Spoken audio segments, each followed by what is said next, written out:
नमस्कार मित्रांनो, मी डॉक्टर लड्डा आणि आज परत एकदा ज्ञानर्धा हा विषय. ज्ञानर्धा विषयाला सुरू करण्याच्या अगोदर एक छोटासा राजस्थानी बद्दलचं थोडंसं बोलूया. राजस्थानीचे मुख्य चंदूलाल बियानी यांनी कोर्टामध्ये सगळ्या केसेस एकाच ठिकाणी घ्याव्या म्हणून अर्ज दिला होता, पण कोर्टाने त्याच्यामध्ये सांगितलं की नाही, असं तुमच्या एकट्याच्या म्हणण्याने करता येणार नाही. तर तुमच्या बरोबरचे जे काही बाकीचे सहकारी आहेत, म्हणजे आरोपी म्हणून आणि फिर्यादी, या दोन्हींची बाजू एकत्र ऐकून घेतल्यानंतरच हा निर्णय घेतला जाईल. तर ज्ञानराधा या विषयामध्ये आपण पाहिलं की ज्ञानराधा विषयामध्ये विधानसभेमध्ये प्रश्न विचारले गेले, त्याच्यावरचे उत्तरं झाले आणि त्याच्यामुळे ज्ञानराधा हा विषय कुठं ना कुठेतरी मार्गी लागतोय असं चित्र दिसतंय. आणि याचाच एक भाग म्हणून MPIDच्या कायद्यानुसार जी काही कारवाई झाली आणि त्याच्यानंतरचा जो फायनल रिपोर्ट तयार झाला, त्या रिपोर्टच्या अनुसार दिनांक 17/3/2025 चे आदेश महाराष्ट्र शासनाचे आलेले आहेत. आणि त्या आदेशाचा जर अभ्यास केला तर त्या आदेशामध्ये जप्त करावयाची रक्कम आणि मालमत्ता याची पूर्ण यादी दिलेली आहे. या जप्त करायच्या रक्कम आणि मालमत्ता या यादीमध्ये 80 मालमत्ता आहेत आणि बाकीचे काही बँक खाते वगैरे या सगळ्या गोष्टीची माहिती त्या ठिकाणी दिलेली आहे. त्या मालमत्ताचं व्हॅल्युएशन वगैरे अजून काही कळलेलं नाहीये. पण हे सगळं चालू असताना काही प्रश्न मात्र आमच्या मनात आहेत. एक तर तिरुमला ऑइल रिफायनरी जी आहे, त्या तिरुमला ऑइल रिफायनरी म्हणजे त्या यादीमध्ये ते नाव आहे, तिरुमला ऑइल रिफायनरीच्या विरुद्ध नॅशनल कंपनी लॉ ट्रिब्युनल यांच्याकडे केस दाखल आहे आणि वसुली करण्यासाठी या ठिकाणी नॅशनल लॉ ऑफ ट्रिब्युनलनी वसुली करण्यासाठी रितेश महाजन यांची नियुक्ती पण केलेली. मग या प्रॉपर्टी बद्दल नेमकं कसं ठरवायचं? ही प्रॉपर्टी त्या निकालाच्या दृष्टीने दिली जाणार आहे की मग MPID प्रस्तावाच्या नुसार या प्रॉपर्टीची व्हॅल्यू ठरणार आहे? एक प्रश्न येतोय. दुसरा प्रश्न आहे जो की सुरेश कुटे म्हणजेच ज्ञानराधाचे वकील यांनी औसायकाला लिहिलेल्या पत्रात नमूद, तो विषय, त्या विषयाबद्दल आपण बोलू. CSB बँक असेल, संगमनेर सहकारी दूध उत्पादक असेल, गंगादीप दूध संकलन असेल, आर्यटेक प्लॅटफॉर्म प्रायव्हेट लिमिटेड, या सगळ्यांनी पण नॅशनल कंपनी लॉ ट्रिब्युनल कडे तक्रारी दाखल केलेल्या आहेत. मग या तक्रारी कशाबद्दलच्या आहेत? या तक्रारी कोणत्या विषयाच्या आहेत? मग या तक्रारीमध्ये ते ट्रिब्युनल जे निकाल देणार आहेत त्या निकालाचं काय? त्या निकालाबद्दल विरोध कोण करणार आहे? ट्रिब्युनलकडे ठेवीदाराची बाजू कोण मांडणार आहे? कारण आता इथं असं होतं की केंद्र शासन आणि राज्य शासन, म्हणजे औसायक हे राज्य शासनाने निवडले, जरी ते राज्य शासनाने जरी त्या व्यक्तीची निवड केली असेल तरी आदेश मात्र केंद्र शासनाचा आहे. मग नेमकं या ट्रिब्युनलमध्ये ठेवीदाराच्या वतीने म्हणजेच ज्ञानराधाच्या वतीने कोण बाजू मांडणार आहे, हा एक प्रश्न त्या ठिकाणी उपस्थित होतोय.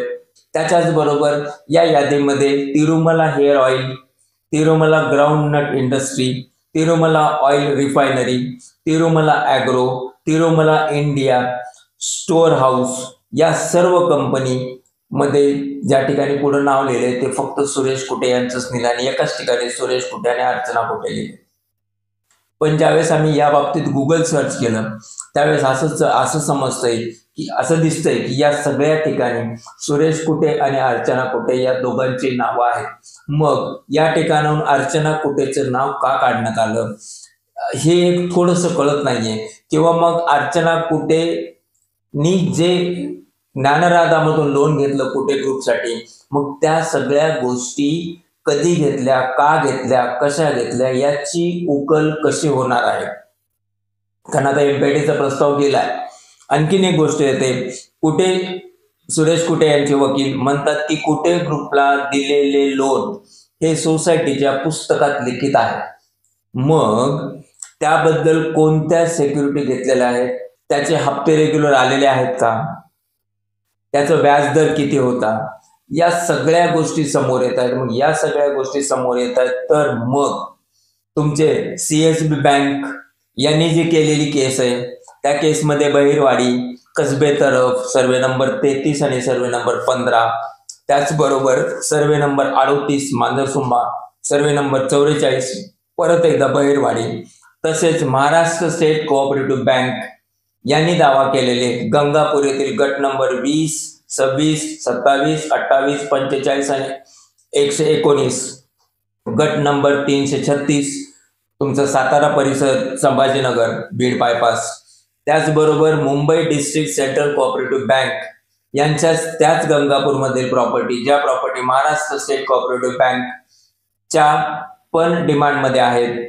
आणि हे सगळं जर आहे तर मग या प्रॉपर्टीजवर जे लोन घेतलं त्या प्रॉपर्टीवर अगोदर ज्ञानराजाचं लोन आहे का?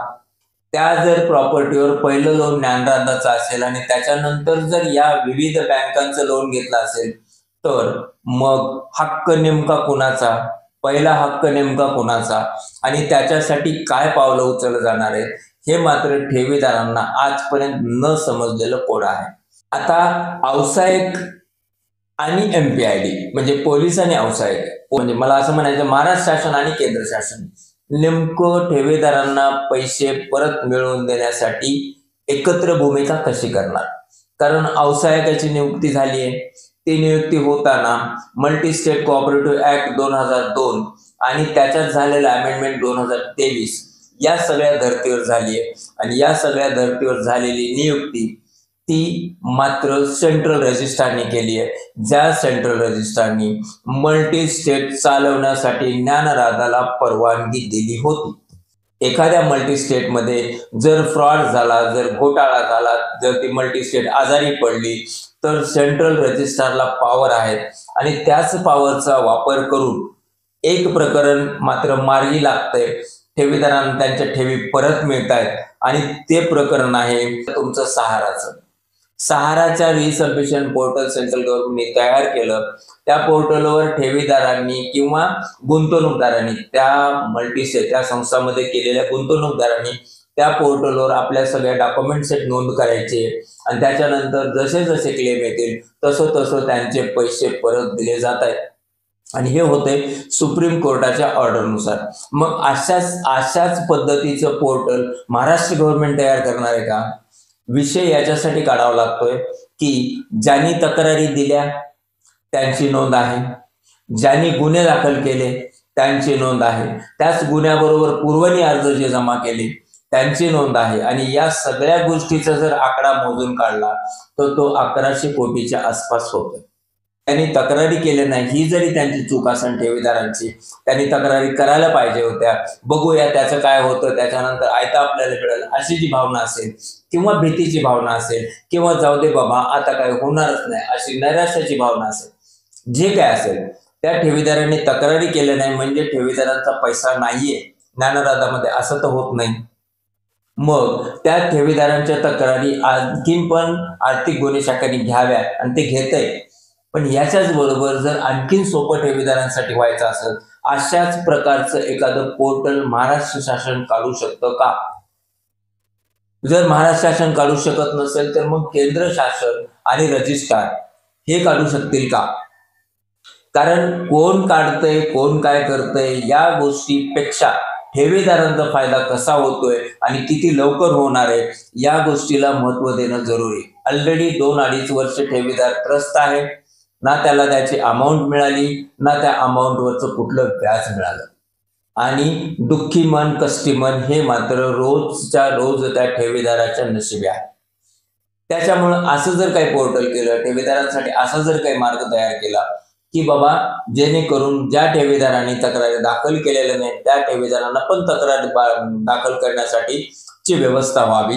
एक गोष्ट, ज्यांनी अगोदर तक्रारी दाखल केल्या, ज्यांनी अगोदर गुन्हे दाखल केले त्यांचे पैसे विकलेल्या प्रॉपर्टीमधून त्यांना मिळावे. आता ती प्रक्रिया कधी होते, जप्तीची प्रक्रिया किती दिवसांनी होते, त्याच्यानंतर त्या प्रॉपर्टीची व्हॅल्यू कशी काढली जाते, त्याच्यानंतर ती प्रॉपर्टीची व्हॅल्यू काढल्यानंतर त्याला विकत घेणार आहे त्याच्यासाठी कोर्टाची काय प्रक्रिया असू शकते का, या सगळ्या गोष्टीचा अभ्यास व्हावा लागेल. त्याच्यानुसार पुढची प्रक्रिया होणार. जरी असेल तरी ज्यांनी पहिल्यांदा तक्रारी दाखल केल्या त्यांचे जरी फंड, त्यांचे जरी पैसे रिटर्न्स अगोदर मिळणार असेल तरी ज्या ठेवीदारांनी तक्रारी दाखल केलेल्या नाहीत त्यांचे पण पैसे त्यांना मिळालेच पाहिजे आणि त्याच्यासाठीचं काहीतरी नियोजन स्टेट गव्हर्नमेंट किंवा सेंट्रल गव्हर्नमेंटने करायला पाहिजे.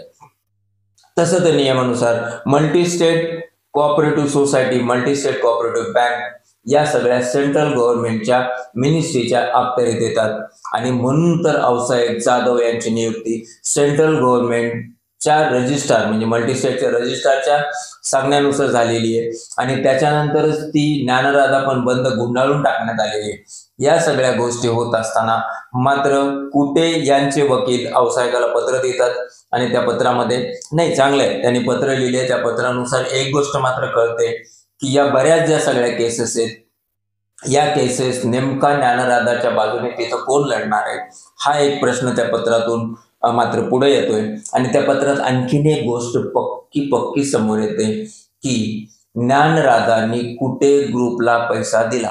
मग ही जर गोष्ट त्या पत्रातून समोर येते, ही जर गोष्ट त्या ईडीच्या कोर्टातून समोर येते, ही जर गोष्ट त्या ईडीच्या प्रेस नोटमधून समोर येते तर मग कुटे ग्रुपच्या सर्व प्रॉपर्टीज जप्त होणं जरुरी आहे.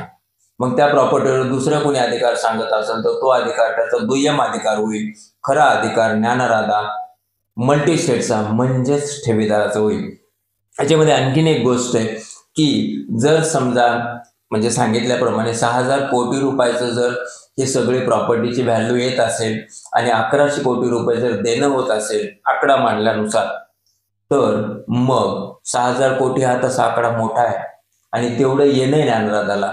मग हे जर सगळं असेल तर रजिस्ट्रार मिनिस्ट्री ऑफ कॉर्पोरेशन रजिस्ट्रारला जर आपण म्हणजे औसाहेबांनी किंवा स्टेट गव्हर्नमेंट जे काही असेल ते त्यांनी जर रजिस्ट्रारला अर्ज केला कलम नंबर 85 नुसार जर त्यांच्या समोर मांडणी केली की नाही ज्ञानराधाने एवढं कर्ज वाटलेलं आहे, ज्ञानराधाला एवढं कर्ज येणं आहे, ज्ञानराधाचे एवढे ठेवीदार आहेत, त्यांना एवढे पैसे द्यायचे म्हणजे ज्ञानराधाकडं चांगलं असेट आहे आणि ते परतफेड व्यवस्थित होऊ शकते. फक्त आज असं आहे की ज्ञानराधा आज 11th आवरला ती परतफेड करू शकणार नाही म्हणून सेंट्रल गव्हर्नमेंट म्हणजे मिनिस्ट्री ऑफ कॉर्पोरेशननी ज्ञानराधा ही आजारी संस्था आहे असं समजून ज्या सदन मल्टी स्टेट आहेत त्यांच्याकडनं फंड घ्यावा, त्यांच्याकडनं ज्ञानराधाला कर्जरूपी द्यावं, जे काही करायचं ते हे सगळं करावं आणि ज्ञानराधाच्या ठेवीदारांचे पैसे परत देऊन टाकावे.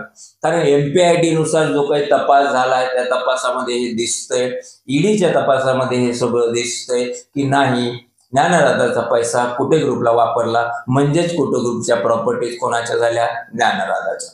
MPID प्रस्तावामध्ये त्या प्रस्तावानुसार जो आदेश झालाय जप्तीचा त्याच्यानुसार 80 प्रॉपर्टीज जप्त करायच्या. या 80 प्रॉपर्टीज ह्या सगळ्या कुटे ग्रुपच्याच आहेत. नाही ठीक आहे काही सुरेश कुटेंचे प्लॉट वगैरे या गोष्टी आहेत, काही बाकी आणखी 2-4 जणांचे नाव त्यांच्या नावाच्या प्रॉपर्टी आहेत पण ह्या कुणाच्या आहेत या ज्ञानराधाच्या आहेत म्हणून तर त्या जप्त केल्यात. मग ते एवढी मोठी प्रॉपर्टीची यादी त्या प्रॉपर्टीचं जर शासकीय व्हॅल्युएशन त्या प्रॉपर्टीचे जर बाजार मूल्य हे सगळं जर पटपट काढलं विकण्याची प्रक्रिया होती की नाही होती त्याच्यासाठीची वेगळी प्रक्रिया करावी लागेल, कोर्टाची परमिशन घ्यावी लागेल का, या सगळ्या गोष्टीला जर विलंब होत असेल ती प्रक्रिया त्याच्या जागेवर होऊ द्या. पण या सगळ्या मधल्यामध्ये जर समजा मिनिस्ट्री ऑफ कॉर्पोरेशन किंवा रजिस्ट्रारला जर या सगळ्या गोष्टी निदर्शनास आणून दिल्या की नाही ज्ञानराधाची प्रॉपर्टी एवढी आहे आणि या प्रॉपर्टीमुळं ज्ञानराधा जरी आज आजारी असली तरी ती सक्षम आहे परतफेड करण्यासाठी म्हणून दुसऱ्या सदन मल्टीस्टेटचा पैसा ज्ञानराधासाठी घ्यावा आणि ठेवीदारांना त्यांचा पैसा मोकळा पैसा देऊन ठेवीदारांना त्या टेन्शनमधून मुक्त करावं. हे कधी होतंय, हे कसं करायचं, याच्याबद्दल नेमकं काय व्यूहरचना आहे स्टेट गव्हर्नमेंटच्या मनात किंवा सेंट्रल गव्हर्नमेंटच्या मनात हे मात्र ठेवीदारांच्या समोर येणं जरुरी आहे. तर या अनुषंगाने मित्रांनो हा एक व्हिडिओ ठेवीदारांच्या हिताचा आणि ज्यांनी तक्रारी दाखल केल्या नाही जे कालपासून थोडेसे संभ्रमात आहेत परेशान आहेत त्यांच्यासाठीचा हा एक व्हिडिओ. पण असं जाणवतं की पोलीस आज पण अर्ज घेत आहेत आणि ती घेण्याची प्रोसेस चालूच राहील आणि पोलिसांनी पण या सगळ्या गोष्टी प्रत्येक जिल्ह्यामध्ये कराव्या जेणेकरून की आतापर्यंत ज्यांनी तक्रारी केली नाही त्या ठेवीदारांना पण त्यांच्या हक्काचा पैसा मिळण्यासाठीचा मार्ग सोपा जाईल. आजच्या व्हिडिओत एवढंच मित्रांनो. त्यानंतर पण मल्टीस्टेटचा जो काही विषय आमच्या समोर येईल तो व्हिडिओ घेऊन आम्ही दैनिक लोकप्रश्न सह महाराष्ट्र न्यूज बुलेटिन आपल्या समोर येऊ.